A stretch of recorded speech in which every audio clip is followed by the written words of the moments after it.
ఒక్క పాట పాడగలరా మీరు ఏమన్నా?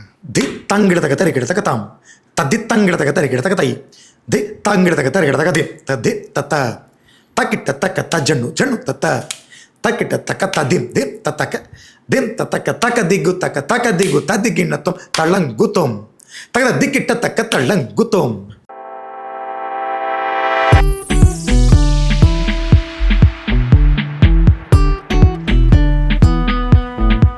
ఒక నాట్యం గురించి తెలిసిన ఒక గొప్ప వ్యక్తి అని చెప్తే హ్యాపీగా పంపించేందు నేను మాట్లాడతానన్నాను. ఈయన గురించి చాలా స్టడీ చేశాను. ఎందుకు చెప్తానంటే సినిమా వాళ్ళు నృత్యం వాళ్ళు సపరేట్ కాదు, అందరూ ఒకటే అనే ఉద్దేశంతో ఆయన ఇంటర్వ్యూ చేస్తాను. ఆయన చాలా గొప్ప కూచిపూడి నాట్యానికి సంబంధించిన వ్యక్తి. నమస్తే రాజేష్ గారు. నమస్తే సార్. రాజేష్ గారు, వెరీ హ్యాపీ అండి మిమ్మల్ని కలవటం. ఎందుకంటే కళ పట్ల మీరు చూపించే ఆ వ్యామోహం ఏదైతే ఉంటుందో చాలా గొప్పది. చాలామంది మీ దగ్గర నుంచి చదువుకుని వెళ్ళిన వాళ్ళు, మీ శిష్యగణం మళ్ళీ టీచర్స్ అయ్యి హైదరాబాదు ఆ ఏరియాల్లో విస్తృతంగా కూచిపూడిని ప్రమోట్ చేస్తున్న సంగతి తెలిసిందే సార్. అసలు కూచిపూడి అని అంటే ఏంటి, భరతనాట్యం అంటే ఏంటి, నాకు ఎప్పటి నుంచో ఒక డౌట్ ఉంది సార్. మంచి మాట సార్. అది ముందుగా కూచిపూడి, భరతనాట్యం ఇవి రెండు కూడా శాస్త్రీయ నృత్య రీతులే సార్. శాస్త్రీయ నృత్యము, సాంప్రదాయ నృత్యము రెండు పదాలు ఇక్కడ. శాస్త్రీయము అంటే ఒక శాస్త్రాన్ని అనుసరించి చేసేది శాస్త్రీయ నృత్యం. సాంప్రదాయం అనగా పెద్దల నుంచి మనకు వచ్చినది. ఇవి రెండు అలా వచ్చినవి, ఒక పరంగా ఒకే రకం. కానీ వ్యత్యాసాలు ఎక్కడ వస్తాయంటే ప్రతి రాష్ట్రానికి మామూలుగానే మనకు తెలుసు భారతదేశం అనేది అనేక కళలు ఉన్నాయి. కూచిపూడి అనేది ఆంధ్రప్రదేశ్ రాష్ట్రానికి సంబంధించిన ఒక శాస్త్రీయ నృత్య రీతి.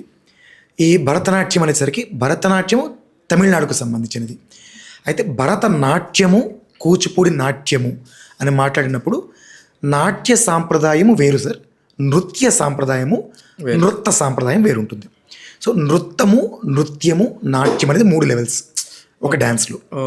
సో నృత్యము అనేది ప్రాథమికంగా ఏ డ్యాన్స్ ఫామ్లో అయినా వచ్చిన వాళ్ళు అడుగులు నేర్చుకుంటారు, కొన్ని స్ట్రక్చర్ ఆఫ్ జతీస్ నేర్చుకుంటారు. ఇది ప్రాథమికమైన విషయం, ఇది నృత్యం. ఇందులో ఒక ఎక్స్ప్రెషన్ యాడ్ చేస్తే అది నృత్యం అవుతుంది. భరతనాట్యం అనే పేరు నృత్య సాంప్రదాయం వాస్తవానికి. సో అయితే ఒక నర్తకి సంపూర్ణంగా ఒక ఎక్స్ప్రెషనల్ బేస్డ్గా కొన్ని ఐటమ్స్ నేర్చుకుని ఒక దేవదాసి సాంప్రదాయంలో కానీ ఒక ఆలయ నృత్య సాంప్రదాయంలో తను ఏం చేయాలంటే ఆలయానికి కైంకర్యం అంటాం కదా, షోడశోపచార పూజ చేసేటప్పుడు నృత్యం దర్శయామి అన్నప్పుడు కానీ, లేదు వారాంగణలు చెప్పిన వారు కానీ అలా చేసే నృత్యాలలో ఈ భరతనాట్యం అని చెప్పబడే భరత నృత్యానికి సంబంధించిన కేటగిరీలో ఉన్నటువంటి డాన్సర్స్ చేసేవారు. ఇక మూడవది ఉత్కృష్టమైన రూపం ఏంటంటే నాట్యము. నాట్యం తన నాటకం చేయవ పూజ్యం పూర్వకథాయుతం అంటారు.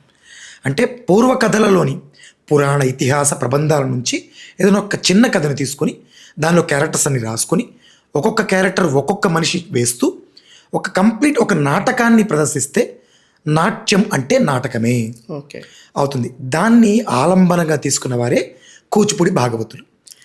మీరు అన్నట్లు అనేక సాంప్రదాయాలు ఉన్నాయి మన భారతదేశంలో. కూచిపూడి, కథక్, కథకళి, మణిపురి, ఒడిస్సీ ఒక్కొక్కటి ఒక్కొక్క రకమైన సాంప్రదాయం అయినప్పటికీ కూడా నటనకు సంబంధించి అంటే నర్తనంలో ఈ 3 కలిపి నర్తనం అంటామండి. నృత్యము, నృత్తము, నాట్యం 3 కలిపి నర్తనం అంటాం. నాట్య సాంప్రదాయానికి సంబంధించినటువంటివి కూచిపూడి, కథకళి. కథకళి అని కూడా అంటాం. ఏంటంటే కథను కేళిగా చూపించేవాడు కథకళి. ఇక్కడ కూచిపూడి అనేది ఆ గ్రామ నామంతో వచ్చినటువంటి పేరు. గుంటూరు జిల్లాలో కదా సార్? అది కృష్ణా జిల్లా సార్. కృష్ణా జిల్లా మొవ్వ మండలం. అంటే విజయవాడ నుంచి దాదాపు ఒక 60 కిలోమీటర్ అట్లా వస్తుంది, 55 అట్లా వస్తుంది. సో మొవ్వ మండలం, ఐలూరు దాటిన తర్వాత ఒక చిన్న గ్రామం సార్ అది కూచిపూడి అనేది. ఆ గ్రామ పేరుతోనే అది ప్రాపగేట్ అయ్యింది. యాక్చువల్లీ అది పర్టికులర్గా ఒక కులం వారు ఒక వాళ్ళు చేస్తారండి అది. అంటే సార్ ఇది భాగవత కుటుంబాల వారు అంటారు సార్. భాగవతులు అంటే భగవంతుని కథలను ఊరూరా ప్రచారం చేయడానికే ఉన్నటువంటి వారని. అది భాగవతులు అనే పదం అక్కడి నుంచి వచ్చింది. ఈ భాగవత కుటుంబాల వారు ఏం చేసేవారంటే వారు చదువుకున్నటువంటి కొన్ని శాస్త్రాల్లోంచి ప్రజలలో ఒక ఉన్నటువంటి ఇబ్బందులను క్లియర్ చేసేవి శాస్త్రాలు, ప్రబంధాలు. వాటిని వాళ్ళకి చేర్చాలంటే కళ అనేది ప్రాథమిక మార్గం కింద వాళ్ళు ఎంచుకున్నారు. అలా ఎంచుకొని 2 రకాలు చేసేవారు. ఒకటి 4 రోడ్ల కూడలు ఉంది, ఆ కూడలకి వెళ్ళి ఈరోజు రాత్రి మీరు పాత సినిమాల్లో కూడా చూస్తే ఈరోజు సాయంత్రం కూచిపూడి వారి భాగవతం ఉందట అనేవారట. సో ఆ భాగవతము అంటే భగవంతుని కథలు చెప్తారు అని చెప్పి అది ఒక entertainment along with the enlightenment. Correct. అలా ఇచ్చేవారు. అది ప్రాథమిక లక్షణం కూచిపూడికి సంబంధించి. అది చిన్నగా ఒక రాజుని స్తుతిస్తూనో రాజు యొక్క ఆహ్లాదం కోసం ఆ కోర్టులో చేసేవారు, అంతే తప్ప రాజసభలో చేసేవారు. ఆంతరిక మందిరాలు కాదు, అది వేరే. దేవదాసి సాంప్రదాయం, రాజనర్తకిమణులు, అది వేరే. అది కూచిపూడికి చెందింది కాదు. ఇది కేవలం ప్రజలలో ఒక కొత్త విషయాన్ని ఇంప్లిమెంట్ చేస్తూ పాత విషయాలన్నింటినీ వాళ్ళలో పూర్తిగా చొప్పించేటువంటి విషయం ఇది. అలా వాడుకుంటూ వచ్చేది. సో ఇందులో భాగవతులు అనేది ఒక ఇంటి పేరు. భాగవతుల, వెంపటి, వేదాంతం, చింత, దర్భ, మహంకాళి, వేదాంతం, హరి, జోస్యుల, వల్లభ జోస్యుల, ఇవన్నీ ఇంటి పేర్లు. వీళ్ళందరూ ఏం చేసేవారంటే వీళ్ళందరూ కూచిపూడికి సంబంధించిన ఫ్యామిలీ. ఒక 15-16 కుటుంబాల వారు ఉండేవారు. 16 అంటే ఈ ఓన్లీ ఈ ఫ్యామిలీకి సంబంధించిన వాళ్ళు, కూచిపూడికి సంబంధించిన వీళ్ళని కూచిపూడి భాగవతులు అనేవారు. సో వీధి నాటకాల వారు అని ఒకప్పుడు అనేవారు. వీధిలో నాటకాలు వేస్తారు కాబట్టి. అయితే కూచిపూడి అనేటువంటి గ్రామం కూడా ఇప్పుడు ఈ కుటుంబాల వారందరూ ఏం చేసేవారంటే మేళాలుగా బయటికి వెళ్ళేవారు. కూచిపూడి అనగానే భాగవతుల వారి మేళం, వెంపటి వారి మేళం, వేదాంతం వారి మేళం. మేళం ఈజ్ ఎ గ్రూప్. అంటే అప్పుడు వీళ్ళందరూ కూడా ఒక దగ్గర నుంచి వచ్చారా? ఒక దగ్గర నుంచి కూచిపూడి నుంచి అందరూ కూచిపూడి నుంచే. బట్ ఆ కుటుంబంలో వారందరూ కలిసి కూర్చొని ప్రాక్టీస్ చేసేవారు. వీళ్ళు కనుక మోహిని రుక్మాన్ గద చేస్తే ఇంకొకరు హరిశ్చంద్ర నాటకం చేసేవారు. ఇంకొకరు ప్రహ్లాద్ యక్షగానం చేస్తే మరొకరు ఇంకొక నాటకం చేసేవారు. అట్లా అర్థమైంది. చాలా బాగా చెప్పారు సార్. అది నాకు నిజంగా కూడా డౌట్ ఉండే, కానీ చాలా చాలా బాగా చెప్పారు. మాకే అంటే ఓహో వెంపటి చిన్న సత్యం అనే పేరు బాగా ఫేమస్ అయింది. అవును. అలాగే జోసుల ఫ్యామిలీస్ కూడా కొంచెం, అలాగే హరి అని చెప్పినారు. వీళ్ళందరూ కూడా హరిదాసులు, వీళ్ళందరూ కూడా వాళ్ళే. హరిదాసులు వేరు సార్, ఆ సాంప్రదాయం సపరేట్ కంప్లీట్గా. హరి అనేది ఒక ఇంటి పేరు మాత్రమే. ఇప్పుడు మీరు చెప్పిన దానిలో వేదాంతం కానీ, వేదాంతం రాఘవయ్య గారు అంటారు. పర్ఫెక్ట్. ఆయన కూచిపూడి నుంచి వచ్చిన వారే. అదే, అందుకే వేదాంతం రాఘవయ్య గారు కానీ, వెంపటి చిన్న సత్యం గారు కానీ, వీళ్ళందరినీ మనం చదువుకుని ఉన్నాం కాబట్టి వాళ్ళ పేర్లు కొంచెం బాగా ఫేమస్ అయినాయి. ఎందుకు సార్ వాళ్ళ పేర్ల తర్వాత అంత ఫేమస్ గా మళ్ళీ ఇంకో పేరు రాలేదు ఎందుకు సార్? మేజర్గా ఇప్పుడు మీరు చెప్పిన ఇద్దరు కూడా, ఒకటి మీరు వేదాంత రాఘవయ్య గారు అన్నారు. ఆయన he is not only a choreographer or Kuchipudi dancer, dance మాస్టర్తో పాటు హీఈస్ ఎ డైరెక్టర్ కదా. ఆ డైరెక్షన్ ఏదైతే మూవీ అనేది అల్టిమేట్గా అదొక పెద్ద ప్లాట్ఫామ్. చెప్పదలుచుకుంది అదే సార్. మూవీ అనేది ఒక మాస్ మీడియం, పెద్ద చాలా గొప్పగా. అది చిన్న సినిమా అని పెద్ద సినిమా అని పేరు అలా బయటికి వెళ్ళిపోతుంది. మీ దగ్గర ఎంత టాలెంట్ ఉన్నా సరే, అదే ఒక సినిమాకి వచ్చి చెప్పింది వేరు, మనం విడిగా ఎంత చేసుకున్నా సరే అది వేరు పరిస్థితి. Correct sir. ఇక్కడ రెండో విషయాలు ఏంటంటే, సినిమా అనేది మాధ్యమం, ఉత్తమమైన మాధ్యమం. కానీ ఆ మాధ్యమంలో కొన్ని రిస్ట్రిక్షన్స్ ఉంటాయి. Because ultimately movie is an entertainment for an audience. కళ అనేది జ్ఞానప్రదాయకం అంటారు కూచిపూడి భాగవతులు. కరెక్ట్. క్రీడనీయకం ఇచ్చామో దృశ్యం శ్రవ్యం యద్భవేత్ అని ఇంద్రుడు మొదలైన దేవతలందరూ కలిసి బ్రహ్మదేవుని అడుగుతారు. వాళ్ళకు ఒక ఎంటర్టైన్మెంట్ కావాలి, పద్దాక రాక్షసులతో పడలేకపోతున్నాం, మాకు ఒక ఎంటర్టైన్మెంట్ ఇవ్వయ్య స్వామి అని బ్రహ్మని అడిగితే, ఆయన పంచమ వేదంగా ఈ నాటాఖ్యం పంచమం వేదం సేతిహాసం కరోమ్యం అని చెప్పని దీన్ని సృష్టిస్తారు. వాళ్ళకి entertainment. But for the people, అంటే మనకి జనాలకి లేదా మన మానవాళికి నాట్యం అనేది ఒక జ్ఞానప్రదాయకంగా చూస్తాం మేము. ఇప్పుడు మీరు చెప్పినటువంటి వెంపటి చిన్న సత్యం మాస్టర్ గారు మూవీస్లో ఎక్కువగా లేరు, కానీ వెంపటి పెద్ద సత్యం గారు is a choreographer in movies. Correct. కానీ ఆయన కంటే ఈయన ఎక్కువ మీకు ఎందుకు తెలిసారంటే, ఇక్కడ నుంచి వెళ్ళి ఇది కూచిపూడి గ్రామం నుంచి వెళ్ళి మద్రాసులో అత్యద్భుతమైన స్థాయికి కూచిపూడి నిలబెట్టారు ఆయన. హీఈస్ ఎ రిఫార్మర్. 21st centuryలో ఆయన ఒక కలియుగ భరతముని అని చెప్పుకోవచ్చు. అటువంటి వారి పెట్టినటువంటి భిక్షతో కొన్ని వేల మంది అత్యద్భుతంగా రాణిస్తున్నారు ముందు తరాల వారు. ఈ 16 ఇంటి పేర్లలో మీ ఇంటి పేరెంట్స్? మేము కూచిపూడి భాగవత కుటుంబాల వారికి సంబంధించిన కాదండి. అయినప్పటికీ కూడా మీరు దాన్ని ఇంకా గొప్పగా తీసుకెళ్ళాలి, ప్రపంచానికి పరిచయం చేయాలని చెప్పడం అనేది చాలా గొప్ప విషయం సార్. మేము మాచిరాజు వాళ్ళం సార్. మాచిరాజు రాజేష్ నా పేరు. అయితే మా తాతగారు మాచిరాజు సత్యనారాయణమూర్తి గారు, అలాగే మా నాన్నగారు మాచిరాజు వెంకటరమణ గారు. మా కుటుంబంలో ఎవ్వరూ కూచిపూడి పరంగా లేరు. వీణ ఆర్టిస్టులు ఉన్నారు, మూవీస్లో ఉన్నారు, కీబోర్డ్ ప్లేయర్స్ ఉన్నారు, ఇలా ఆర్కెస్ట్రా డిపార్ట్మెంట్లో ఉన్నారు. బట్ ఏంటంటే కూచిపూడి పరంగా అయితే నేనే ప్రప్రథమైన వ్యక్తిని. ఎందుకు మీ వాళ్ళందరూ అక్కడ దానిలో ఉంటే మీరు ఇటువైపు వచ్చారు? ఎక్కడన్నా ఒక బీజం పడింది కూచిపూడి మీద మక్కువ ఎలా కలిగింది మీకు? అది చిన్నప్పుడు నేను వెస్టర్న్ డాన్సర్ సార్ వాస్తవానికి. ఈ మైకేల్ జాక్సన్, ప్రభుదేవ, ఈ సెక్షన్ ఉండేది నాకు. సో ముక్కాబుల పాటలు పెట్టి వినాయక చవితి వస్తే నన్ను ఎత్తుకుని వెళ్ళిపోయేవాళ్ళు చిన్నప్పుడు. ఇదంతా మా అమ్మ మా నాన్న వెతుక్కునేవారు నా కోసం. ఇదంతా వ్యవహారం ఒకటప్పుడు నడిచింది. 6th క్లాసు 7th క్లాసు వచ్చేటప్పటికి కొంచెం నేను సింగింగ్ కొన్నాళ్ళు చేశాను సార్. అంటే ఆర్కెస్ట్రాస్లో పాడుతూ చేశాను. అయితే ఆర్కెస్ట్రాకి సంబంధించిన సాంప్రదాయం ఒక రకంగా ఉంటుంది. అది మా అమ్మగారికి నచ్చకపోవడంతో మా బావ వాళ్ళ దగ్గర నుంచి కొంచెం పక్కకు వచ్చేయడం, అది మన పద్ధతి కాదని పక్కకు పెట్టేయడం జరిగింది. ఇంటర్మీడియట్ వరకు కూడా చదువు మీదే ఉంది తప్ప పెద్దగా ఏమీ లేదు. వెరాజ్ డిగ్రీ ఫస్ట్ ఇయర్లోకి వచ్చేసరికి మాత్రం సార్ దేవుడి దయ వల్ల భగవంతుడు మనకు ఒక అవకాశం ఇస్తాడేమో ఒక పని చేయడానికి అనిపిస్తుంది. నేను అప్పటిదాకా కూచిపూడిలో లేను, నాకు పెద్దగా తెలియదు కూడా, ఏమీ తెలియదు నాకు. అలాంటిది మా ప్రథమ గురువు గారు షేక్ ఖలీల్ గారండి, ముస్లిం ఆయన ఫోక్ అండ్ క్లాసికల్ కూచిపూడి నాట్యానికి సంబంధించి అత్యద్భుతమైనటువంటి choreographer and is a very good organiser. ఆయన నేను హిందూ కళాశాలలో చదువుకున్నాను సార్. హిందూ కళాశాల, అవును సార్, గుంటూరు హిందూ కళాశాల అనేది కళలకు పుట్టిన నిజంగా అదొక మహావృక్షం లాంటిది. ఎందరో కళాకారులు దాని నుంచి వచ్చారు. సో అందులో చదువుకోవడం నా అదృష్టం ప్రాథమికంగా. అందులో ఏం చేశామంటే అనుకోకుండా ఒక యూత్ ఫెస్టివల్ పెడితే దాంట్లో నేను ఏదో సినిమా పాట, ఏదో మన రవితేజ గారిది ఏదో పాట పెడితే నేను చేస్తే ఫస్ట్ ప్రైజ్ ఏదో ఇచ్చారు. నన్ను పరిచయం చేశారు మాస్టర్ గారికి. అప్పుడు ఫోక్ డ్యాన్స్లోకి వెళ్ళాను సార్ ఫస్ట్ నేను. ఫోక్ డ్యాన్స్లోకి వెళ్ళినప్పుడు ఇదే మన దేశము అటువంటి పేట్రియాటిక్ ఫోక్ డ్యాన్స్లోకి వెళ్ళాను. అప్పుడు అది హైలైట్ అయ్యి మా కాలేజీకి ఫస్ట్ ప్రైజ్ వచ్చింది ఆచార్య నాగార్జున యూనివర్సిటీని రిప్రజెంటేట్ చేస్తూ మధురై కామరాజ్ యూనివర్సిటీలో ఒక గ్రూప్గా వెళ్ళాం మేము. అందరిలోకి చిన్నవాడిని నేను, first year, degree first year.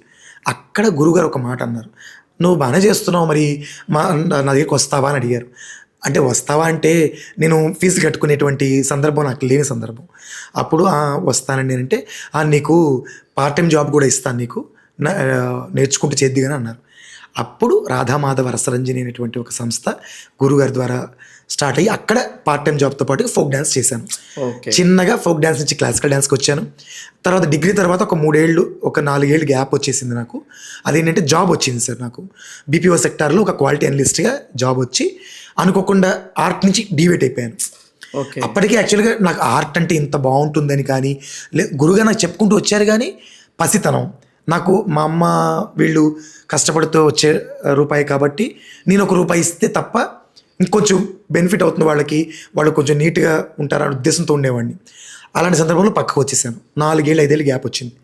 ఆ తర్వాత మళ్ళీ మా గురుగారి దగ్గరికి వెళితే మళ్ళీ వచ్చేసే అన్నారు. అప్పుడు సర్టిఫికేట్ కోర్స్ చేశాను సార్. పొట్టి శ్రీరాములు తెలుగు యూనివర్సిటీ ద్వారా 4 ఏళ్ళ సర్టిఫికేట్ కోర్స్ చేశాను. ఈసారి వచ్చేటప్పుడు ఫస్ట్ టైం బై ఛాన్స్ వచ్చాను సార్, నాకు తెలియకుండా వచ్చేసాను. నాకు బై చాయిస్ వచ్చాను సార్, బై చాయిస్ వచ్చాను. అప్పుడు అనుకున్నాను ఈసారి వచ్చామంటే అద్భుతం, మనము దీనిలో ప్రాణం పెట్టాలి అంతే. అలా పెట్టుకున్నాను సార్ దేవుడి దయ వల్ల. మీకు దాని పేరు ఏం పేరు? Certificate course in Kuchipudi dance అని ఉంటుంది సార్. అది 4 ఏళ్ల సిలబస్.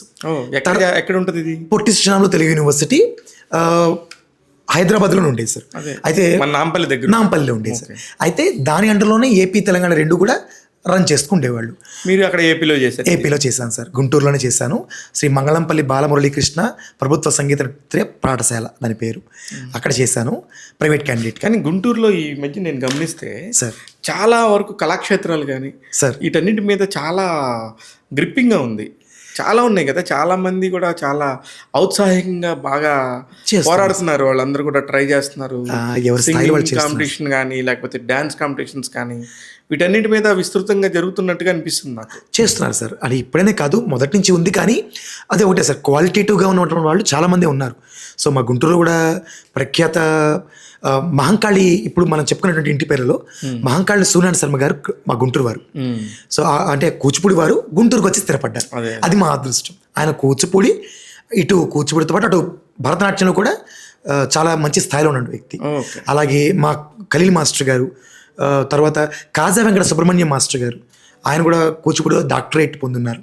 అలాగే బీరక సురేష్ కుమార్ గారు, సురేష్ బాబు గారు, ఆ అన్నయ్య కూడా నేను అన్నయ్య అంటాను, చాలా మృదంగం ఆర్టిస్ట్, మృదంగం విద్వాన్ ఆయన. అదే కాకుండా కూచిపూడి, భరతనాట్యం అన్నీ చేస్తారు ఆయన. మా కళాశాల, ఇప్పుడు నేను చెప్పిన కళాశాలలో, ప్రభుత్వ పాఠశాలలో ఆయన is a faculty for dance అనమాట. ఇప్పుడు మీరు నాట్య విశ్వాసాన్ని వీటన్నిటిని నమ్ముతున్నారు కదా సార్. సార్ ఇప్పుడు ఇన్నాళ్ళు అయింది మీరు వచ్చి, మీరు ఎన్నేళ్ళు అయింది మొత్తం వచ్చి? సార్ ఒక అంటే టూకీగా చెప్తే ఒక 15 అనుకోవచ్చు సార్. ఒక 15 ఏళ్ళ నుంచి ఉన్నారు కదా. ఈ 15 ఏళ్లలో సార్ మీరు అత్యద్భుతం నేను చేస్తున్న పని అని మీరు ఫీల్ అయిన సందర్భం ఏంటి? ఎందుకు వచ్చాను రా బాబు అని మీరు అనుకున్న సందర్భం ఏంటి? సరే, అత్యద్భుతం అనేది కాదు కానీ సార్, అత్యద్భుతమైన నేను చేశాననే పని కంటే ఒక తృప్తినిచ్చిన పనులని చెప్పే కొన్ని అయితే నేను చేయగలేను సార్, దేవుడి దయ వల్ల. అది తృప్తినిచ్చేవి ఏంటంటే శ్లోక సంహితం అనేటువంటి, నేను నేర్చుకునే టైంలో శ్లోకం చదవడానికి ఎంత ఇబ్బంది పడ్డా నాకు క్లారిటీ ఉంది. కరెక్ట్. ఆ ఇబ్బంది తదుపరి ఎవరు పడకూడదు, దానికోసం శ్లోక సంహితం అనే సిరీస్ని రన్ చేశాను. అది చాలామందికి రీచ్ అయ్యి ఇప్పటికి కూడా ప్రతి సంవత్సరం ఒక 6 ఏళ్ళుగా నేను సర్టిఫికేట్ డిప్లొమాలు చేయిస్తున్నాను.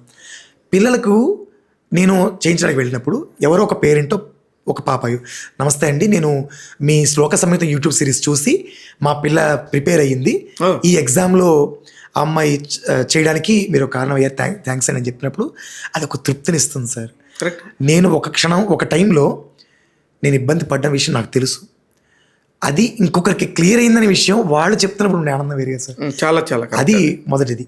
రెండోది, ఒక కూచిపూడి కళాకారుడు గురువుగా మారాడు అంటే చాలా వదులుకోవాలి వాస్తవానికి. అందున చాలామందికి తెలిసేటువంటి స్థాయికి వెళ్ళారు అంటే కుటుంబాన్ని, తన జీవితాన్ని ఎంతో కొంత పక్కన పెడితే తప్ప ఆర్టిస్ట్ అవ్వలేరు. కళాకారుడు అనేవాడు ఎప్పుడు అంతే, అంతే కదా సార్, అది ఏ ఫీల్డ్ అయినా అంతే. పర్ఫెక్ట్. అటువంటి వాళ్ళ విషయాలని, వాళ్ళ జీవిత విశేషాలని నేను తెలుసుకోవాలనుకున్నాను సార్. అది మా గురువుగారు వేదాంత రామలింగ శాస్త్రి గారి ద్వారా నేను ఏం చేశానంటే ఒక యూట్యూబ్ సిరీస్ ఒకటి పెట్టుకొని, నా నాట్య ప్రస్థానం గురుకృపా వీక్షణం, దాని శీర్షిక పేరు పెట్టుకొని వైజయంతి కాశీ గారు, తర్వాత పసుమర్తి విఠల్ గారు, తర్వాత జయరామారావు గారు, పెద్ద పెద్ద వారందరినీ కూడా నేను ఇంటర్వ్యూలు చేసేటువంటి, ఇంటర్వ్యూ అనే కంటే కూడా వాళ్ళ జీవిత విశేషాలను తెలుసుకునేందుకు నేను ఒక నోట్బుక్ పట్టుకుని రాసుకునేవాడిని సార్. వాళ్ళు అడుగుతుండేవాడిని, ఇప్పుడు మీరు నన్ను అడుగుతున్నట్టుగా అడిగేవాడిని. అది కోవిడ్ టైంలో చేశాను, ఏం చేయాలో అర్థం కాదు, అందుకు అప్పుడు చేశాను సార్. అది నిజంగా నా లైఫ్ టర్నింగ్ పాయింట్ సార్. అది చాలా మంది గొప్ప వాళ్ళ విశేషాలు చెప్పిన, అంతే కదా సార్, వాళ్ళ లైఫ్లో పెద్ద స్థాయికి వెళ్ళారు, వాళ్ళు తీసుకున్న నిర్ణయాలు, వాళ్ళు వేసిన అడుగులు చాలా చాలా ట్రెమెండస్ సార్. అది ఎవరు ఊహించినటువంటి అడుగులు వేసిన వాళ్ళని నేను ఎదురు వాళ్ళు చెప్తున్నప్పుడు వింటుంటే ఎలా ఉంటుంది సార్, పుస్తకాలు చదువుతాం మామూలుగా. అంతే అంతే. అలాంటి బయోపిక్స్ అందుకే అంత బ్యూటిఫుల్గా ఉంటాయి. అంతే కదా సార్, అది ఎవరి బయోపిక్ అయినా కూడా ఒక చెప్పే వాళ్ళు కరెక్ట్గా కనుక చెప్పగలిగితే అది సార్, వాళ్ళ లైఫ్లో జరిగిన విషయాల్ని అంతే చాలా బ్యూటిఫుల్గా ఉంటుంది. అది నేను అనుభవించాను సార్. దట్టు మా గురుగారి సమక్షంలో వారిని ఎదురుగా నేను క్వశ్చన్ చేస్తుంటే, వాళ్ళు ఒక్కొక్క ఆన్సర్ చేస్తుంటే, ఇప్పటికీ నా దగ్గర ఆ బుక్ ఉంది, రన్నింగ్ నోట్స్. ఆ రన్నింగ్ నోట్స్ మా గురుగారు ఒకటే అన్నారు, అరే 50 మందిని చేసావు నాన్న రాజేష, ఈ 50 మందికి సంబంధించిన వివరాలు నువ్వు చేసుకుంటే నీ PhD అయిపోతుందిరా అన్నారు. అంతే కదా, అంతే కదా సార్. నాది MPA పూర్తయింది సార్, మాస్టర్స్ పూర్తి చేసుకున్నాను, దాని నుంచి ఇప్పుడు PhDకి అప్లై చేస్తున్నాను, అది నెక్స్ట్ కంటిన్యూ చేయాలి. అది కనుక తీసేసి అయితే ఇంకా అద్భుతంగా ఉంటుంది. వెరీ గుడ్ అండి, ఆల్ ది వెరీ బెస్ట్. అయితే ఇక్కడ ఫైనాన్షియల్గా సార్ ప్రపంచంలో నాకు తెలిసి 99% మంది ఫైనాన్షియల్గా బాగా సెట్ అవ్వాలని చెప్పేసి ఏ పనైనా చేస్తారు. మంచి మాట. దీనికి వాళ్ళ కుటుంబము ఇంకొకటి జరగాలి, ఎక్కడ సంఘంలో గౌరవ మర్యాదలు సంపాదించుకోవడం కోసం, పర్ఫెక్ట్, ఫైనాన్షియల్గా కూడా వెల్ సెటిల్గా ఉండటం కోసం ఏ పనైనా చేస్తాం, ఎవరు చేసినా కూడా. పర్ఫెక్ట్. మీ వరకు ఫైనాన్షియల్గా ఎన్ని లక్షలు సంపాదించారు, ఎన్ని కోట్లు సంపాదించారు సార్? అంటే మీరు అన్న మాటలో చిన్న విషయం ఏంటంటే సార్, ఆర్టిస్ట్ అలా ఉండడం అనేది నా ఉద్దేశం సార్. నిజమైన ఆర్టిస్ట్ అలా ఉండడు సార్. డబ్బు వెనక్కి వస్తుంది సార్, కానీ ముందు కళ మీద ఒక తపన ఉన్నవాడు ఆర్టిస్ట్ అవుతాడు సార్. వాడే అసలు నేను ఆర్టిస్ట్ అని నేను నమ్ముతాను. ఏంటంటే డబ్బు చేదు కాదు, అవసరం కానిది కాదు, అది మాత్రమే లక్ష్యం కాదంటాను. చాలామంది ఇన్స్టిట్యూషన్స్ ఉంటాయి సార్. అవును అవును, వేలల్లో లక్షల్లో ఫీజులు ఉంటాయి. వాస్తవం. అందుకు అడుగుతున్నాను నేను. మంచి మాట సార్. అది మీకు కూడా మీకు ఇన్స్టిట్యూషన్ ఉన్నాయి. అవును మీరు గుంటూరులో ఏదో రుద్ర అనే ఇన్స్టిట్యూట్, అవును సార్, రుద్ర కళాక్షేత్రం. రుద్ర కళాక్షేత్ర అనే ఇన్స్టిట్యూట్ ఉంది. అవును సార్, అవును అది నడుపుతున్నారు. అవును సార్. అన్నీ కూడా డబ్బుతో సంబంధమైన విషయాలే కదా. Yes sir, perfect. నేను నా పరంగా నేను డబ్బుని కళని రెండింటిని ఎట్లా చూస్తానంటే సార్, ముందు ఒక ఆర్ట్ మీద ఇంట్రెస్ట్తోనే రావాలి సార్. డబ్బు అనే ఆలోచన నేర్చుకునే స్థాయిలో ఎప్పుడూ ఉండకూడదు సార్. అంటే మీరు ఇప్పుడు నేర్చుకుంటలేదు కదా, నేర్పిస్తున్నారు కదా. ఎస్, నేర్పుతున్న స్థాయిలో ఎట్లా ఉండాలంటే సార్, ముందు నేర్చుకునే వాళ్ళకి ఇంట్రెస్ట్ ఉందో లేదో ఒకటే చూస్తాను సార్. రెండోది వాళ్ళ యొక్క ఒక ఇన్స్టిట్యూట్కి ఒక పర్టికులర్ ఫీజ్ ప్యాటర్న్ ఒకటి పెట్టుకుంటాం సార్. ఆ ఫీజ్ ప్యాటర్ను ఇప్పుడు నాకు గుంటూరులో 10 బ్రాంచ్లు ఉన్నాయి సార్. 10 బ్రాంచ్లో 1 టౌన్ అండ్ 2 టౌన్లో వివిధ బ్రాంచ్లు ఉన్నాయి.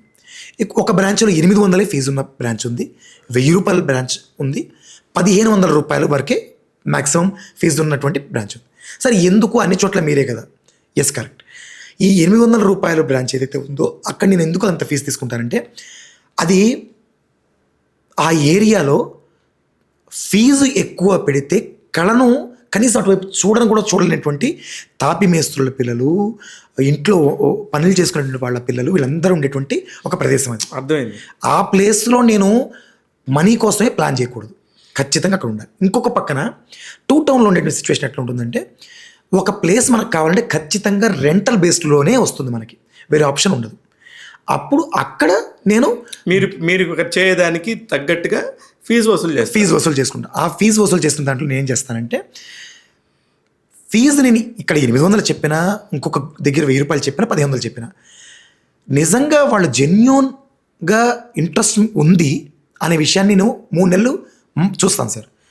నిజంగా వాళ్ళు ఫీజు కట్టలేని విషయం అయితే, అంటే పేర్లు పక్కన పెడితే గత 8 సంవత్సరాలుగా ఫీజు కట్టని వాళ్ళు నా దగ్గర ఉన్నారు. 8 సంవత్సరాలుగా, ఇంక్లూడింగ్ ఎగ్జామ్ ఫీజ్. అది అంటే గొప్ప నేను ఒక్కనే చెప్పట్లేదు, నిజంగా కళాకారుడు ఉంటుంది సార్, ఉంటుంది. చాలా మంది గురువులు ఉన్నారు. అంటే వాళ్ళు 3 నెలలు దాటేశారంటేనే వాళ్ళ కళ మీద మక్కువ ఉన్నట్టు కదా. అంతే కదా సార్, వెరీ సింపుల్. లేదంటే 1500 అలా కట్టేసి వెళ్ళిపోయిన వాళ్ళు ఎంతమంది ఉంటారు? అంతే కదా సార్, అది చూసుంటారు, ఇది చూసుంటారు కదా. ఒక డౌట్ అడిగేటప్పుడు అతని కళ్ళలో ఉండే ఆ ఉత్సుకత తెలుస్తుంది సార్. ఆర్ట్ పైన ఇంట్రెస్ట్ ఏంటి సార్, పెద్ద పిల్లలు ఒక 15 మంది 20 మంది చేస్తున్నారు అనుకోండి, ఒక చంటి పిల్ల దాదాపు ఒక 12 ఏళ్ళ పిల్ల నాకు శ్రీనగర్ బ్రాంచ్లో మొన్న మధ్య వచ్చింది ఆ పిల్ల.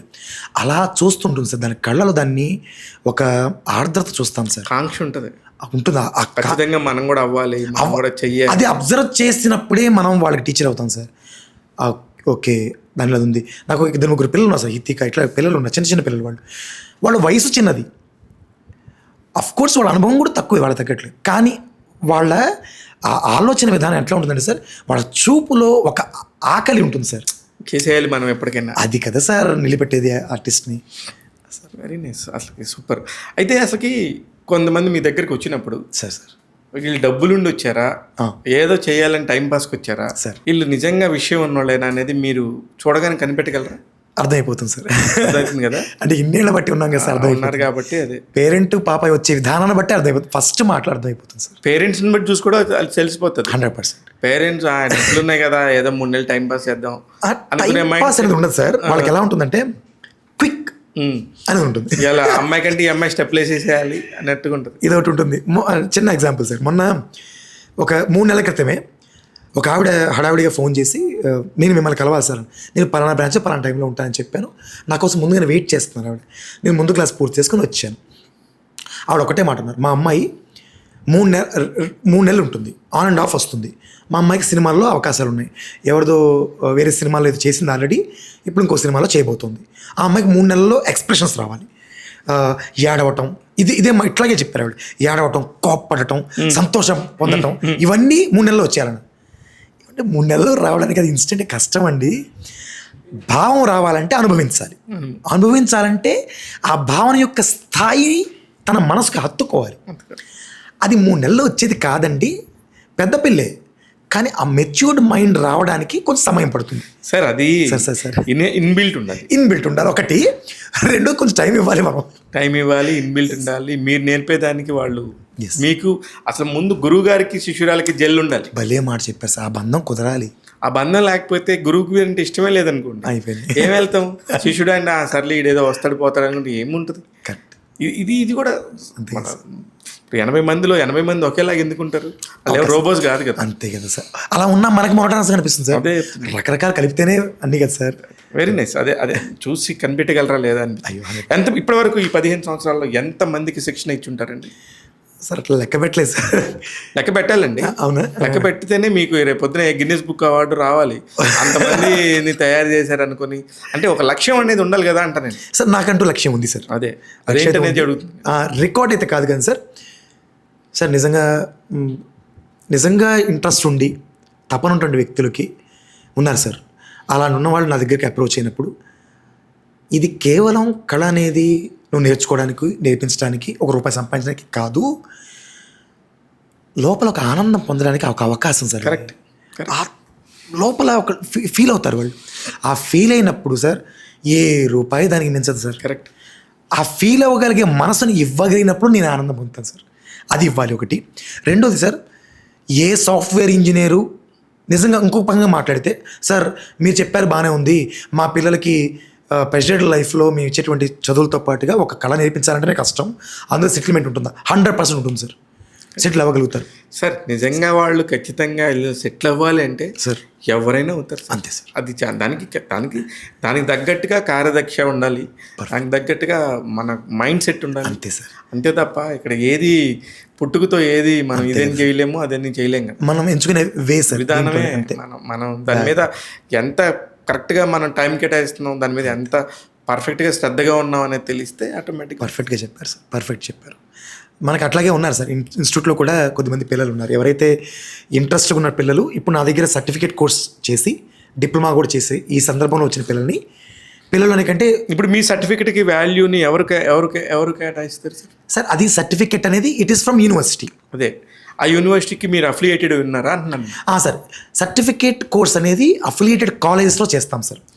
ఓకే. ఇప్పుడు మీ పేరు మీద ఉండదు, పలానా కాలేజ్ తరఫు నుంచి ఉంటుంది. మంగళంపల్లి బాలమురళీ కృష్ణ కాలేజ్ నుంచి అక్కడ ఉంటుంది. ఇక్కడ అంతే భక్త రామదాస్ కాలేజ్, త్యాగరాయ కాలేజ్. అదే నేను అడుగుతున్నా. అందుకే అంటే అక్కడ గురువుగా మాత్రం మీరు ఉంటారు. అంతే అంతే అంతే. ఆ సర్టిఫికేట్కి మీకు సంబంధం ఉండదు. నేను తన విద్యకి నాకు సంబంధం ఉంటుంది. అర్థమైంది. ఇప్పుడు మీరు అలాగా తెచ్చుకోవచ్చు కదా, మీ దగ్గర పలానా రుద్ర కళాక్షేత్రంలో కనుక చేస్తే. ప్రయత్నాలు జరుగుతున్నాయి సార్. రుద్ర కళాక్షేత్రం కల్చరల్ సొసైటీని నేను రిజిస్టర్ చేశాను సార్. అండ్ నేను కేసా అని ఒక ప్రాజెక్ట్ రన్ చేస్తున్నాను సార్ ప్రజెంట్. అదేంటంటే Kuchipudi education in school academics అని. అకాడమిక్స్తో పాటుగా ఈ ఆర్ట్ వెళ్ళాలి అనే ఉద్దేశంతో చేస్తున్నాను సార్. అది ఒక రకంగా నడుస్తుంది. ఎవరన్నా మంత్రి కూతురికి మీరు మంచిగా పాఠం చెప్తే తద్వారా మీకు ఇవన్నీ గవర్నమెంట్కి సంబంధించిన పనులన్నీ ఫాస్ట్గా అవుతాయేమో చూసుకోండి. అంటే నాకు కొంచెం మొహమాట ఎక్కువ సార్. ఒకవేళ అట్లా వచ్చినా నేను కలెక్టర్ గారి కూతురికి చెప్పాను సార్. తర్వాత మా జాయింట్ కలెక్టర్ గారి కూతురికి వాళ్ళకి చెప్పాను నేను. అప్పుడు కూడా వెళ్ళి క్లాస్ చెప్పి వచ్చాను తప్ప అంటే అంతకుమించి కాంటాక్ట్. ఇక్కడ కూడా నేను వేరేగా చెప్పట్లా మీకు. అవునవును. మీ పేరు మీద వచ్చేదానికి అప్పుడు మీ తృప్తి ఇంకా గొప్పగా ఉంటుంది కదా అంటున్నా నేను. ఉంటుంది సార్, ఉంటుంది ఖచ్చితంగా. నా ఉద్దేశం. అవునవును. మీరు ఇంత కష్టపడి కళకే అంకితం అయ్యారు కాబట్టి. నేను వేరే ఉద్యోగం చేయట్లేదు కదా మీరు ఇప్పుడు? లేదు సార్, లేదు, ఫుల్ టైం ఇదే సార్. అవును. అట్లాంటి ఉద్యోగం వదులుకున్నప్పుడు అప్పుడు మీ జీతం ఎంతండి సార్? అరౌండ్గా 80,000-70,000 వరకు ఉంటుంది సార్ నాకు. గుంటూరు లాంటి ఒక 100% రూరల్ ప్లేస్లో సార్ 80 అంటే మంచి పేమెంట్. మంచి అమౌంట్ సార్. కానీ అది వదిలేసేసుకుని కూడా ఇది చేస్తున్నారంటే సార్ గొప్ప కళాకారులు ఏమి సార్. అదే సార్, అంటే కళాకారులు కంటే నేను టెక్నికల్గా కూడా చేయగలుగుతాను సార్. బట్ దానికంటే సాటిస్ఫాక్షన్ దీంట్లో ఎక్కువ వస్తుంది సార్. కరెక్ట్. అది ఇంపార్టెంట్, సాటిస్ఫాక్షన్ ఉంటుంది. ఏంటి భవిష్యత్తు ప్రణాళిక ఏంటి సార్? ప్రస్తుతానికి ఉన్న ఆలోచన అయితే రుద్ర కళాక్షేత్రం కల్చరల్ సొసైటీగా ఉంది సార్. ఈ సొసైటీ ఒక యూనివర్సిటీకి అఫిలియేట్ చేయాలనే ఆలోచన చేసి ఇప్పుడు ప్రజెంట్ ఒక నట్టువాంగం అనేటువంటి ఇన్స్ట్రుమెంట్ని, కూచిపూడి నట్టువాంగాన్ని ముందుకు తీసుకొచ్చేందుకు ఒక ప్రయత్నం చేయాలి సార్. మా గురువుగారు వేదాంత రామలింగ శాస్త్రి గారు కూచిపూడి బాణీని అత్యద్భుతంగా ముందుకు తీసుకెళ్ళగలిగేటువంటి ఈ తరం వారిలో ప్రథమంగా ఉండేటువంటి వ్యక్తి సార్. సంగీతం, సాహిత్యం, నృత్యం మూడింటిని తౌర్యత్రికములు అంటారు. ఇటువంటి మూడింటిని కలబోసినటువంటి ఒక వ్యక్తి అయిన అటువంటి దాదాపుగా 150 సబ్జెక్టు కరెక్షన్ 150 బ్యాలెన్స్ రాశారు సార్ ఆయన. గ్రేట్. బ్యాలెన్స్ రాయటువంటి చాలా పెద్ద విషయం. అదే కదా సార్. బ్యాలెన్స్ రాయాలంటే అసలు మామూలుగా అంతే కదా సార్. అలాంటిది 150 బ్యాలెన్స్ రాశారు ఆయన. ఇంకా కేళికలు రాశారు. అటువంటి ఆయనతో నాకు నిత్యం ఒక మాట జరుగుతున్నప్పుడు అంతకంటే ఉంది సార్. ప్లస్ ఆయన కేంద్ర సంగీత నాటక అకాడమీ అవార్డు గ్రహీత, బోర్డు మెంబర్ కూడా ఆయన. ఓ వెరీ గుడ్. చాలా క్వాలిటేటివ్ పర్సన్ సార్ ఆయన. అట్లా సార్. సరదాగా ఒక క్వశ్చన్ అడగచ్చా సార్ సార్ ప్లీజ్. లేదంటే మామూలుగా ఈ కళాకారులు, ఈ కొంచెం నృత్య రూపకాలు వీళ్ళంటే సార్ కొంచెం ప్రేమలు, కొంచెం వ్యవహారాలు ఎక్కువ ఉంటాయి అంటారు, నిజమేనండి ఇది? అంటే కళాకారుని కాదు సార్, కామన్గా అంటే సార్ కామన్గా ఉండేది వేరు వేరు. కళాకారులు అంటే వాళ్ళు ఎలాగంటే వాళ్ళు ప్రేమ ఎలా ఉంటుందంటే వీళ్ళ కళని మీద ఎక్కువ ప్రేమిస్తారు. అదే సార్, వ్యక్తిగతంగా శారీరకంగా ఉండేదానికంటే కూడా మంచి మాట. వాళ్ళు ఒక్క కళలో ఉన్న తృష్ణని గుర్తుపెట్టుకొని వీళ్ళు ప్రేమించడం మొదలు పెడతారనేది నేను చదువుకున్న సైకాలజీ ప్రకారం నాకు అనిపించింది. Perfect sir. అది శాస్త్రంలో కూడా ఉంది సార్. అది మగవాళ్ళు కూడా 4 రకాలని చెప్తారు. ధీరోద్ధతుడు, ధీర ఉదాత్తుడు, ధీర లలితుడు, ధీర శాంతుడు. ఈ లలితుడు అనేటువంటి క్యారెక్టర్ ఏదైతే ఉందో అదే కళ. లలితంగా ఉంటారు. సహజంగా లలితంగా ఉన్న వాళ్ళకి ఎక్కువ మంది అట్రాక్ట్ అవుతారు సహజంగా. అప్పుడు రాజేష్ గారి సంగతి ఏంటని అడిగా నేను. నా సంగతి సార్. సార్ అంటే నేను కళలోకి వచ్చే సందర్భానికే ఒక మెచ్యూర్ మైండ్తోనే ఉన్నాను సార్. ఈ మెచ్యూర్డ్ మైండ్తో ఉండటంతో పాటుగా ఒక తపనతో వచ్చాను సార్ వాస్తవానికి. అంటే మెచ్యూర్ మైండ్తో ఉన్నోళ్ళు ప్రేమించలేరు. దేనికంటే అంటే ప్రేమికులు కారని కాదు, వాళ్ళకి అప్పటికే జీవితం మీద ఒక అవగాహన ఉంటుంది. అవగాహనతోనే వచ్చాను సార్. చిన్నపిల్లలు మనోజ్ఞాన బుజ్జితి ఉండేది. నేను డిగ్రీ ఫస్ట్ ఇయర్ పిల్లాడిని. నేను ఆ అమ్మాయి దగ్గర చూసి ఈ పిల్ల ఎంత బాగా చేస్తుంది, నేను ఇలా చేయాలి. ఇంకొక అమ్మాయి 8th క్లాస్ అవుతుంది, ఇంత బాగా ఇలా చేయాలి. ఇంకొక అన్నయ్య ఉండేవారు కిషోర్ అని చెప్పని. ఆ అన్నయ్య ఏదో బాగా చేస్తున్నాడు, ఆ అన్నయ్యను చూసి అట్లా చేయాలి. ఇట్లా ఎవరి దగ్గర ఏం దీంట్లోనే సరిపోయేది జీవితం అంతా. కానీ నేను ఇది అడగొచ్చో లేదో, చాలామంది ఇలా కూచిపూడి భరతనాట్యంలో చేసిన వాళ్ళు సార్ కొంచెం శారీరకంగా కూడా కొంచెం మాట తీరు కానీ, సార్ వాళ్ళ ముఖ కవళికలు కానీ, వాళ్ళ నృత్యంతో పాటు వీళ్ళ బాడీ లాంగ్వేజ్ కూడా దానికి అడాప్ట్ అయిపోతూ ఉంటుంది. భలే సార్, అది నిజంగా సార్. ఈ రోజుల్లో అబ్బాయిలు తగ్గిపోవడానికి మేజర్ రీజన్ కూడా అది సార్. సమాజంలో ఉన్నటువంటి ఒక రుగ్మత అది. అలా ఆలోచన విధానం తప్పు సార్. ఇది నాది కాదు సార్. ప్రపంచం మొత్తం ఎలా ఆలోచిస్తుందో దాన్ని సార్ నిజంగా మీ దగ్గరికి చెప్తున్నా అంతే. చాలా మంచి క్వశ్చన్ సార్. అది నిజంగా అవసరమైన ప్రశ్న ఇది. ఎందుకంటే సార్ మేము మగవాళ్ళమే, మేము కళలోనే ఉన్నాం, మాలో అది లేదు సార్. ఏదైతే మీరు చెప్పినటువంటి ఆ ఆలోచన విధానం, ఆ శారీరక కదలికలు ఉన్నటువంటి ఒక వ్యక్తి కళను తనకు ఒక మార్గంగా ఎంచుకున్నప్పుడు మీకు అలా కనపడతాడు తప్ప కళలోకి వచ్చినప్పుడు కానీ అట్లా కానీ ఆ మార్పులు జరగవు సార్. అది 100% గ్యారంటీ. మేమే దానికి నిదర్శనం. మా దగ్గర ఉన్నటువంటి 8 మంది పిల్లలు, కశ్యప్ అని ఒక పిల్లాడు ఉన్నాడు, 7 సంవత్సరాలు 8 సంవత్సరాల నుంచి నేర్చుకుంటున్నాడు, ఇప్పుడు చార్టెడ్ అకౌంటెంట్. శ్యామ్ అని ఒక పిల్లాడు ఉన్నాడు, చార్టెడ్ అకౌంటెన్సీ ఆఫీస్ ఉంది అతనికి. చరణ్ అని ఒక చిన్న పిల్లాడు ఉన్నాడు. నేను ఇక్కడ 7-8 మంది గురించి మాట్లాడట్లేదు. సమాజంలో సార్ ఇలాంటి ఒక వివక్ష మాటలు వచ్చినాయి. అవును, కూచిపూడి కళాకారులు కానీ భరతనాట్యం వారు కానీ విడిగా కూడా వాళ్ళు అలానే ప్రవర్తిస్తుంటారు అనేది వచ్చినప్పుడు సార్ దాన్ని కరెక్టా కాదా అనేది మాత్రమే నేను అడిగాను. దాని సార్ అది కాదు అనేది చెప్పేశారు. 80% కాదు సార్. అది కాదు, అంతే సార్. అది వాళ్ళ శారీరక రుగ్మతే తప్ప, అంతే తప్ప వేరే కాదు, కళ నుంచి వచ్చింది కాదు. కానీ ఇంకొక విషయం కూడా చెప్తాను ఇక్కడ.